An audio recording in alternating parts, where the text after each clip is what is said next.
가끔 우리가 쓰는 말 중에 당신이 그러고도 이렇게 이런 말이 있어요. 집에서 이제 부부간에 쓰는 말이라고 한다면, 아니, 당신이 그러고도 남편이야? 당신이 그러고도 애엄마야? 뭐 이제 이런 말들이 있을 수가 있고, 또 이제 밖에 나가게 될 때에는 이제 또 당신이 그러고도 집사야? 뭐 이런 말이 될 수도 있고, 당신이 그러고도 의사야? 뭐 이런 말이 될 수도 있습니다. 어찌됐든 뭐 당신이 그러고도 뭐 이렇게 나오는 말은 좋은 말은 아니죠. 혹시 여러분이 그런 말을 사용하셨거나 혹시라도 들어본 적이 있으신가요? 안 들어보셨다고 한다면 참 그래도 잘 살아오신 분들이다 생각이 듭니다. 근데 가능하면 이런 말을 쓰지 않는 게 좋겠습니다만, 어찌됐든 우리가 이런 말을 듣게 된다라고 하는 것은 자기 자신이 속해 있는, 또는 자기 자신이 가지고 있는 그 신분이나 위치나 그런 것들에 대한 어떤 정체성을 제대로 갖고 있지 못하기 때문에 그런 일들이 벌어진 것이다 라고 할 수가 있을 것입니다. 명성교회의 상황, 그것이 정말로 그리스도인의 정체성을 가지고 있고 하나님의 종으로서의 정체성을 가지고 있고 교회가 존재해야 되는 교회로서의 정체성을 가지고 있는 그러한 상황이었다고 한다면 적어도 이렇게까지 문제는 벌어지지 않았을 것입니다. 사법부라고 하는 것이 최후의 보루라고 하는 그 정체성을 가지고 있었다고 한다면 소위 요즘 이야기하는 사법농단이라고 하는 그런 참 있을 수가 없는 일들은 벌어지지 않았을 것이다 싶은 생각을 하게 됩니다. 오늘 말씀의 제목이 그리스도인의 정체성입니다. 우리가 그리스도인으로서 그리스도인은 어떻게 살아야 되는가라고 하는 것들에 대한 나름대로의 기준이 있을 것입니다. 그런 기준들이라고 하는 것 위에 또한 오늘 말씀을 통해서 그리스도인이란 누구인가, 어떤 존재인가 라고 하는 것들을 다시 한번 돌아볼 수 있는 그런 시간이 될 수 있길 바랍니다. 오늘 본문이 그러므로라고 하는 말씀으로 시작을 합니다. 그러니까 그러므로라고 하는 것은 오늘 본문 이후에 쭉 말씀들이 그리스도인은 이러한 사람들이어야 됩니다 라고 하는 말씀 그 이전에 어떤 상황이 있다라고 하는 것이죠. 이 땅의 교회 중에 문제가 없는 교회는 사실상 없을 것입니다. 얼마 전에 이제 오늘 본문 말씀 가지고 목사님들하고 같이 모였을 때 이런저런 자기 교회 형편들 이야기를 꺼내다 보니까 다들 힘들어요. 뭐 큰 교회는 큰 교회들이 힘들고 작은 교회는 작은 교회들이 힘듭니다. 뭐 한 몇천 명 되고 나면 걱정 없겠다 싶지만 몇천 명 되는 교회는 교회들이 다 힘들고 또 우리처럼 이렇게 자그마한 교회들도 자그마한 교회들대로 나름대로 또 힘든 게 있을 수 있죠. 그 안에. 그런데 제일 힘든 것들이 어떤 것들이냐면은 서로 간에 있는 갈등들이에요.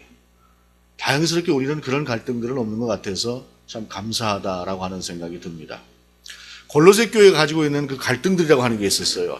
참 여러 가지 갈등들이 있었습니다. 먼저는 이 예수 그리스도로 말미암아 전해진 그 복음에다가 자꾸 유대교적인 어떤 색채를 가하려고 하는 유대교 율법이라거나 할례라거나 뭐 이런 것들을 자꾸 이야기하는 한쪽에 유대교의 또 간섭들 그런 신앙들이 있었고, 또 한 가지는 샤머니즘적인 어떤 그 신앙이라고 하는 것이 있어서 기독교의 본질과는 전혀 다른 어떤 그런 것들을 자꾸 옆에서 강조해요. 예를 들자면 사람이 어떻게 하나님을 직접 경배할 수 있습니까? 천사를 경배해서 대신 나가는 거지 어떻게 하나님을 직접 만날 수가 있습니까? 라고 하는 이런 아주 엉뚱한 이야기들. 근데 얼핏 들으면 또 설득력이 있어 보이는 그러한 이야기들을 자꾸 해야 되는 거예요. 저희 교회에도 이제 가끔 보게 되면 익명의 편지가 날아오는 때가 있습니다. 익명의 편지가 날아오는 때가 있는데 지난주에도 또 익명의 편지가 왔어요. 누가 보내는지는 전혀 없는데 보통 그런 경우에 그냥 쭉 찢어버리거나 아니면 그냥 던져버리는 그런 경우인데 어저께는 또 여러 번 왔던 것들을 이렇게 버렸던지라 한번 읽어봤어요. 읽어봤더니 이제 손으로 편지를 썼더라고요.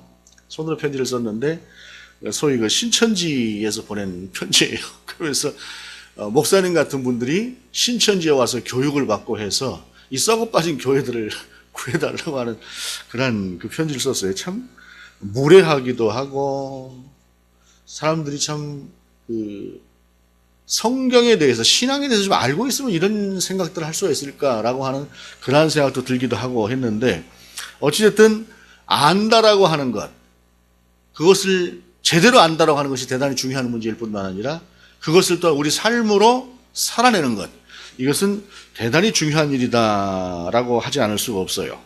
그렇기 때문에 우리는 우리 주위에 있는 모든 상황들, 특별히 교회가 요즘 들어서 뭐 어디 가서 제가 예수 믿습니다 하게 되면 막 주위에서 칭찬해주고 그러던가요? 제가 뭐 교회 목사입니다 하게 되면 아유 뭐 이런 표정이나 짓지, 결코 제가 뭐 목사입니다 했을 때 아유 목사님이세요, 이런 경우 찾아보기 참 힘듭니다. 제가 교회 장로입니다, 제가 교회 권사입니다 라고 할 때에 오히려 비아냥거리는 소리를 듣지 않으면 다행이다 싶을 만큼 이제 그런 상황이지 않습니까? 그런 속에서 한편에서 또 이단은 이단대로 이렇게 범람하고 있는 이러한 세대 속에서 우리가 어떻게 살 것인가 라고 하는 것, 그것은 바로 그리스도인이 그리스도인다운 정체성을 갖는 것이다 라고 하는 것인데, 12절에 그러므로 너희는 하나님이 택하사 거룩하고 사랑받는 자처럼 이라고 말씀하고 있어요. 거룩하고 사랑받는 자처럼 그렇게 살아야 된다라고 하는 것입니다. 여러분, 우리는 하나님께서 택하신 거룩하고 사랑받는 자다라고 하는 그러한 기본적인 전제, 나라고 하는 존재가 어떤 존재인가라고 하는 것에 대한 분명한 알미라고 하는 것이 필요합니다. 거기에서부터 시작이 되는 것이에요. 하나님께서 우리를 어떻게 구해내셨습니까? 하나님께서 어떻게 우리를 구해내셨어요? 하나밖에 없는 독생자를 십자가에 매어 달아놓고, 그리고 그 상황을 통해서 우리를 구해내신 것 아니겠습니까? 그렇게 해서 우리가 실제로 거룩한가요?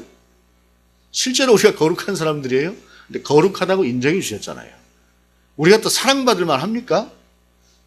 뭐 여러분 어디 가서 내놔도 그냥 다들 주위에서 여러분 사랑스럽습니다 할 만큼 그렇게 사랑스러운 사람도 사실 아니에요. 세상이 아무리 여러 사람이 나를 사랑하는 것 같아도 그 중에 나를 싫어하는 사람이 반드시 몇 명 있게 되어 있습니다. 세상은 그렇게 되어 있어요. 왜냐하면 나라고 하는 사람이 100% 다 잘하고 살 수 있는 사람은 아니기 때문에, 우리 한계라고 하는 거죠. 그럼에도 불구하고 하나님께서 우리를 거룩한 자로, 사랑하는 자로 여겨주시는 것이에요. 그러면서 그런 우리에게 있어서 어떻게 살 것인가라고 하는 것을 긍휼과 자비와 겸손과 온유와 오래 참음을 옷 입어라 라고 말씀하고 있습니다. 그리스도인의 정체성이라고 하는 것은 어떤 것들이냐면은 마음이 좀 부드러운 상태의 삶을 살아야 된다라고 하는 것이에요. 긍휼히 여긴다라고 하는 것은 누군가를 불쌍히 여기고 누군가를 측은히 여길 수 있는 그런 마음입니다. 예를 들자면 어느 노동자들이 아주 힘써서 일을 하고 땀을 펄펄 흘리면서 일을 하고 있는데 거기에 아이 손잡고 데리고 가면서 너도 공부 안 하면 나중에 저렇게 돼? 이런 말 같은 것을 하는 것이 아니라 아유 좀 정말 힘드시겠다. 어디 물이라도 우리가 한 병을 사드리고 갈까? 좀 이렇게 마음을 갖는 것, 이것이 긍휼이라고 하는 마음이에요. 근데 요즘 세상이라고 하는 것이 참 마음이 강팍해지고, 그러니까 사람이 자꾸 밖에서 그렇게 당하고 사니까 그래요. 누군가에게 좀 마음을 좀 따뜻하게 열었는데 열었더니 오히려 반대로 이렇게 돌아오는 경우들, 이런 것들이 사람이 상처가 되기도 해요. 나는 친절을 베풀고 호의를 베풀었는데 상대는 것을 왜곡시키기도 하고, 그러다 보니까 나도 자꾸 마음을 닫으려고 하는 그러한 상황이 놓여지기 쉬운데, 그럼에도 불구하고 그리스도인은 긍휼과 자비의 마음을 가져야 된다라고 하는 사실입니다.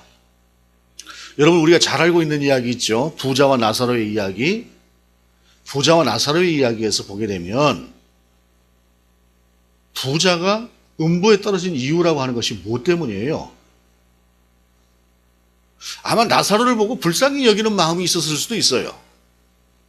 아유, 저 불쌍하다. 그런데 그걸로만 끝나는 것은 긍휼이 아닙니다. 그래서 긍휼과 자비를 함께 묶어놨어요. 긍휼히 여기는 마음이 있으면 거기에 무엇인가 따라가는 게 있어야 되는 거예요. 예를 들자면 부자가 볼 때에 나사로가 그냥 그 거린의 모습으로 그냥 그렇게 있고 하면 개들도 와서 핥을 만큼 몸도 안 좋고 부스러기 뜯어먹고 하게 되면은 그래도 자기 주위에 있는 어떤 종들 통해서 야, 그거 그냥 밥이라도 한 상 차려서 좀 그래 먹여보내라. 뭐 좀 이렇게 한다라거나 하는 마음, 이것이 긍휼과 자비의 마음인데, 아유, 저 불쌍한 이러고 말아버리면 그것은 그리스도인의 마음이 아니다라는 것입니다. 그래서 본문은 긍휼과 자비를 함께 묶어놓고 있어요. 얼마 전에 그 동남아에 골프 여행을 갔던 분들 중에서 몇 분이 그 강물에 그냥 그 골프 그 무슨 차지요? 그 차를 잘못 몰아가지고 물에 빠졌죠.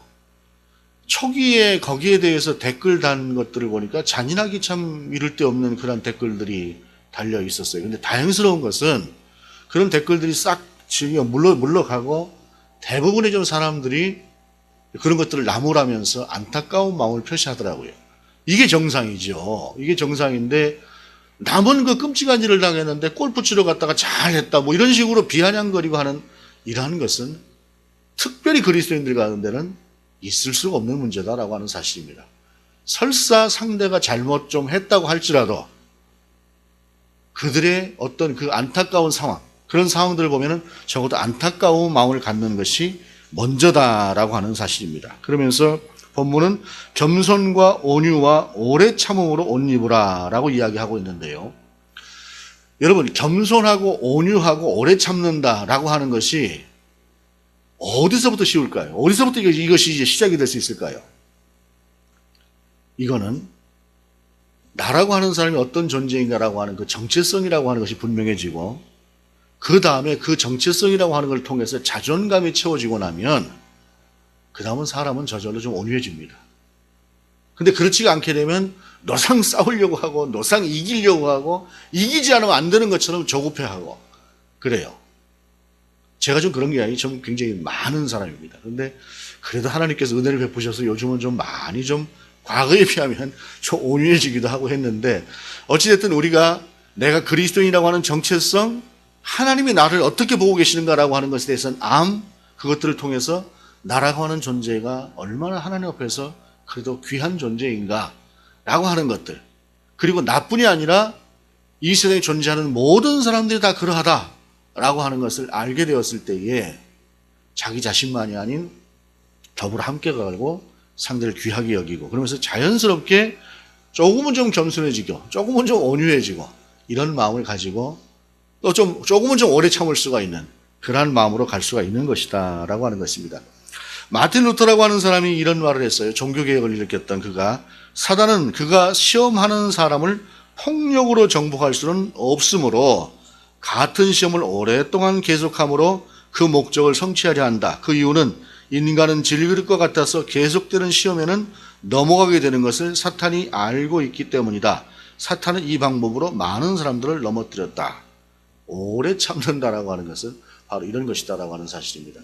한 번 참기는 사실 수월해요.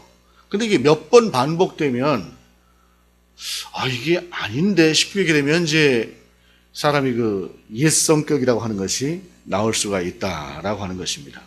그렇기 때문에 사람은 어찌됐든 부단하게 하나님 앞에서 내가 누구인가라고 하는 것, 그리고 하나님은 나만 존귀한 자로 여기는 것이 아니라 세상 모두를 존귀한 자로 여긴다라고 하는 사실, 그리고 내가 어떤 존재인가라고 하는 그 정체성과 자존감, 이런 것들을 갖는 것들이 분명히 필요하다라고 하는 사실입니다. 이어서 본문은 누가 누구에게 불만이 있거든 서로 용납하여 피차 용서하되 주께서 너희를 용서하신 것 같이 너희도 그리하고. 여러분, 살아가면서 가장 어려운 것이 저는 이 용서가 아닐까 하는 생각을 해봅니다. 우리가 한 인생을 살아오다 보면은 그 인생의 여정 중에 용서가 안 되는 사람이 한두 명 있을 수 있어요. 그리고 그것은 분명한 나름대로의 이유가 있습니다. 그리고 이 용서라고 하는 것에 대해서 자꾸 우리는 어떤 식으로 생각을 하려고 한다면은 성경에서도 이야기하고 있습니다만은 몇 번이라도 찾아와서 너에게 내가 잘못했다 용서해달라 하게 되면 용서해줘라 라고 하는 그러한 용서를 자꾸 대비시키려고도 해요. 왜냐하면 상대가 먼저 용서를 구할 때에 용서해 줄 수 있는 그 용서를 우리가 생각을 합니다만 본문 전체를 통해서 볼 때의 용서는 그런 용서를 넘어섭니다. 설사 상대가 내게 용서를 구하지 않는 그러한 상황이라도 나는 용서의 마음을 가져야 된다라고 하는 것을 이야기하고 있는 본문으로 오늘 본문을 보는 것이 옳습니다. 저의 경우에도 그렇고 대부분의 사람들의 경우에도 그렇고 자기 마음속에서 풀지 못하는 어떤 용서하지 못하는 그러한 대상들이 분명히 조금씩은 있어요. 그런데 여러분, 그것을 가지고 있으면 하나님 앞에서 내가 힘들어지고 하나님 앞에서 내 기도가 막힐 수 있습니다. 그래서 우리가 주기도문에도 우리가 우리에게 죄 지은 자를 용서해 주오니 주께서도 우리 죄를 용서해 달라고 기도하는 거지. 사실 주기도문의 그 기도는 제가 전에도 한번 설교를 하긴 했습니다만은 주기도문에 있어서 내가 나에게 죄 지은 사람을 용서해 줄 테니까 하나님께서 내 죄를 용서해 달라고 하는 것은 사실은 등가의 같음을 이야기하는 것이 아니라 그만큼 나는 하나님 앞에서 용서받기를 원하는 사람이다라고 하는 그러한 내용으로 보는 것이 옳아요.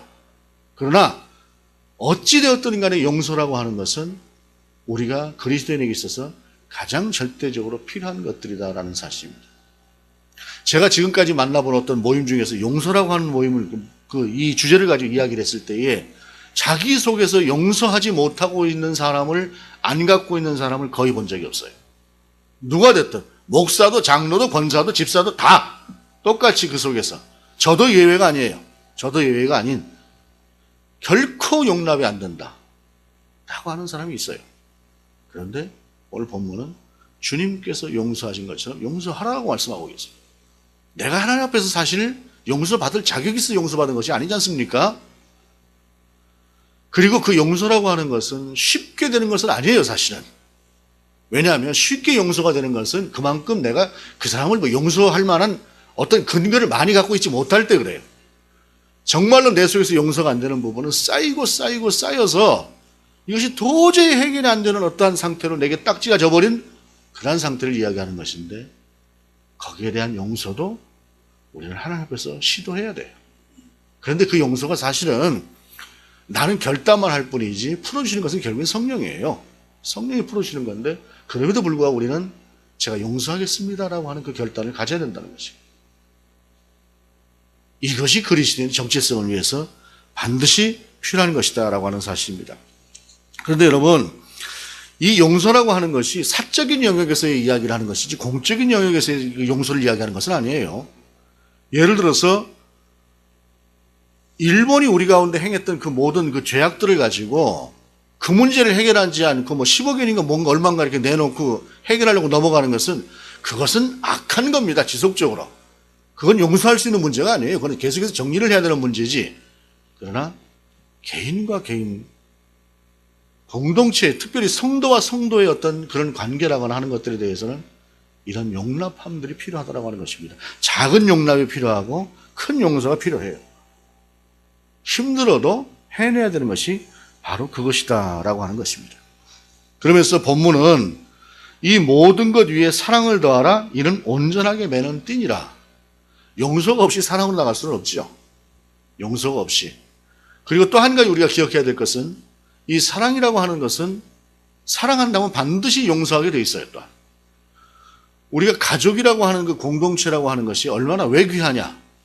하나님께서 처음에 만들어 두신 것이 가족이란 공동체 아닙니까? 아담과 하와를 통해서. 그래서 그렇게 공동체를 형성하게 되는 그 가족이라고 하는 그 공동체라고 하는 것은 때로는 자식도 때로는 배우자도 확 올라오고 미울 때는 그렇게 미울 수가 없어요. 그러나 가족이기 때문에 용서가 되는 것입니다. 왜요? 그 안에 사랑이 있기 때문에. 내 배우자고 내 자식이기 때문에 그 사랑이 기본적으로 존재하기 때문에 용서하는 것인데 교회 공동체를 우리는 성경에서 뭐라고 얘기하냐면은 형제된 자요, 자매된 자라고 이야기를 합니다. 그렇기 때문에 또한 교회 공동체 내에서도 그와 같은 사랑의 용서가 필요할 뿐만 아니라 교회 공동체라고 이야기할 때 우리에게 속한 이 교회만을 이야기하는 것이 아니라 그렇지가 않은 예수 그리스도를 구주로 고백하고 있는 모든 이들을 향해서 우리의 용서가 확장되어야 할 필요가 있다라고 하는 사실입니다. 그 범위가 점점 더 그렇게 해서 사랑으로 그 모든 것들을 대하면서 용납으로 나아가는 것이 필요하다는 것이죠. 야곱이 에서에게 팥죽 한 그릇을 주고 장자의 명분을 샀습니다. 에서가 나중에 뒤늦게 깨닫고 때려 죽이려고 하니까 야곱이 놀래서 바다나라로 도망을 갔습니다. 20년을 그곳에서 살다가 왔어요. 20년을 살다가 왔는데도 형이 자기를 용서할지 안 할지 확신이 없었어요. 그래서 그냥 참 야곱이라고 하는 사람 치사하지요. 처자식 먼저 보내놓고 자기는 뒤에 이렇게 딱 나오면서 물론 이제 기도하고 했지만은 그래도 위험한 건 세상에 자식을 먼저 보내, 처자식을 먼저. 그러고 나서 이제 그 형에게 예물을 잔뜩 보내고 해서 이제 용서해달라고 하는데 그때 에서가 야곱이 온다는 소식을 들으니까 어떻게 합니까? 400명을 끌고 와요. 400명을 끌고.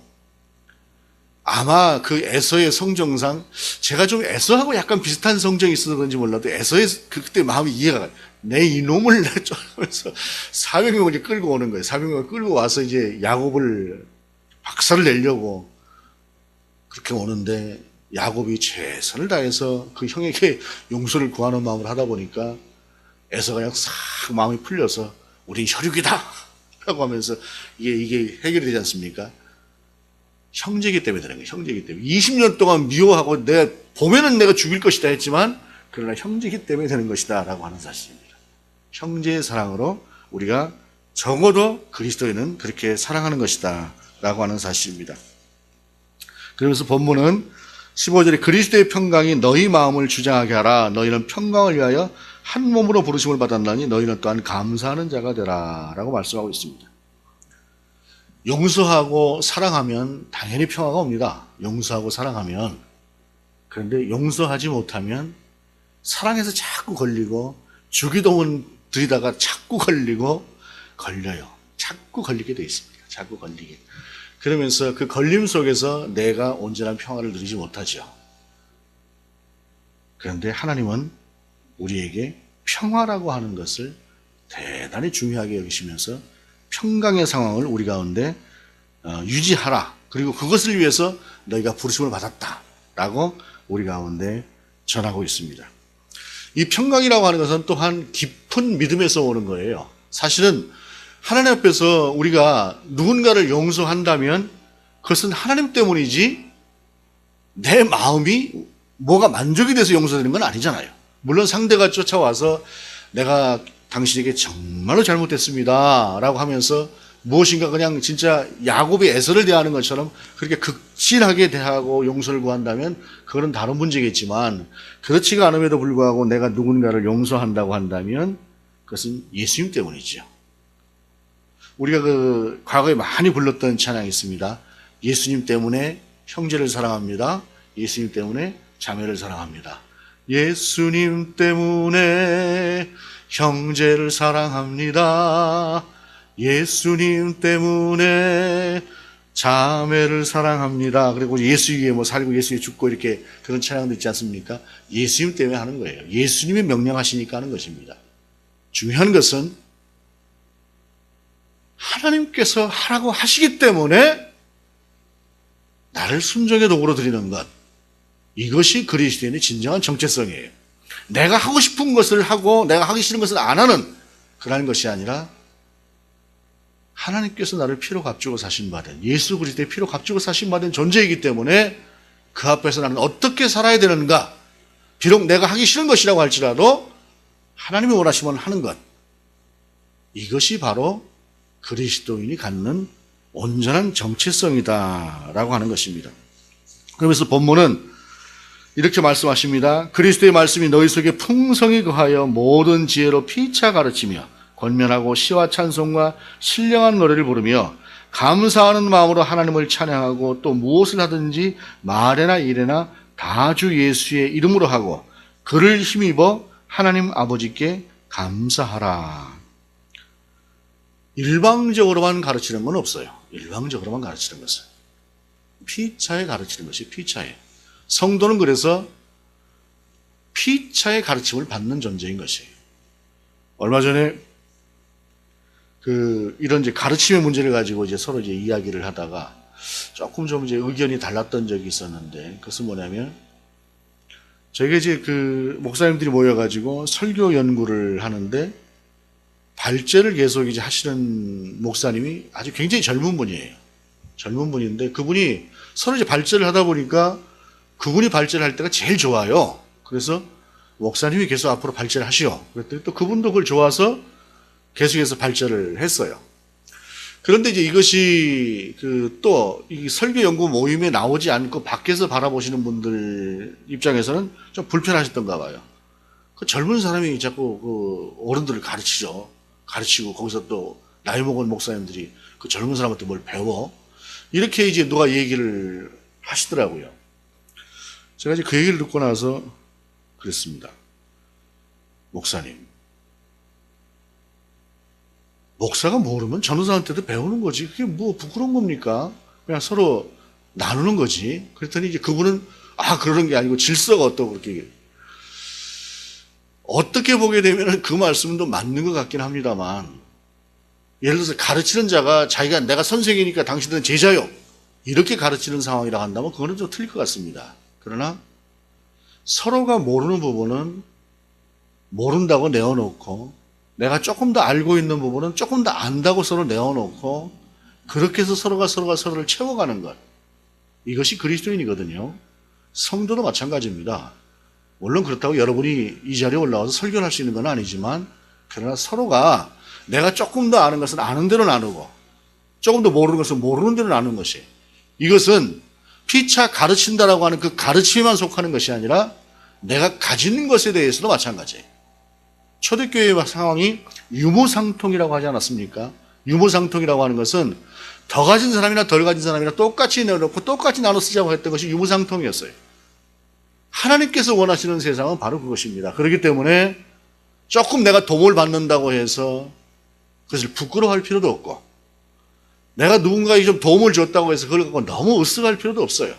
그렇다고 또 도움을 받는 입장에서 하나님 거 갖고 당신이 줬는데 뭘 그렇게 잘난 척 하십니까?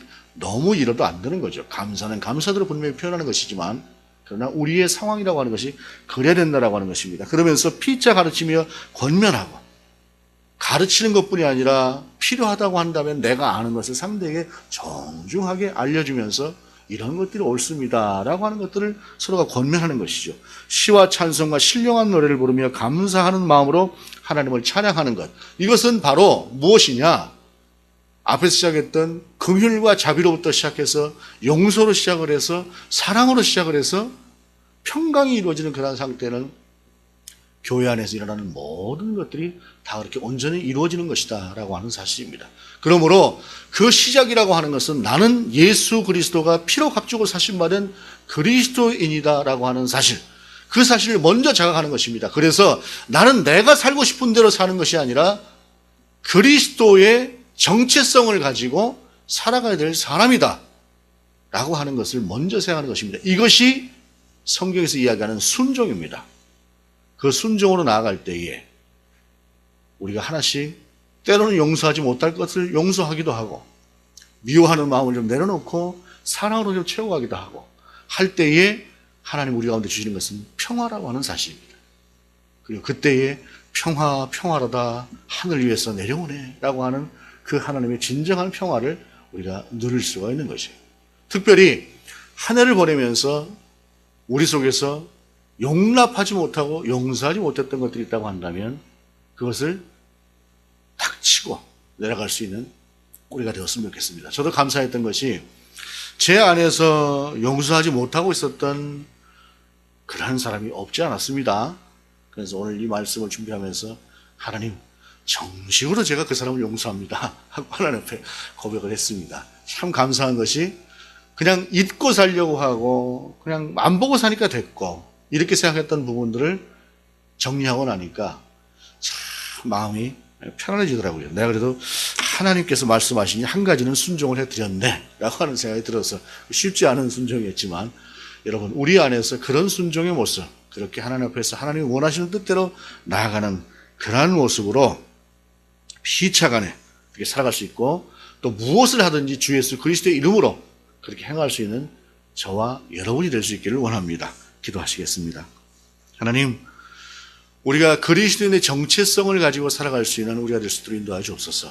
우리는 주님께서 피로 값주고 사심받은 주님의 사람이므로 내 뜻과 내 욕심이 아닌 하나님께서 우리를 원하시는 대로 드리는 그러한 삶을 살아가되, 때로는 순종하기 어려운 것들이 있다고 할지라도 우리가 순종할 수 있는 우리가 되게 하시옵소서.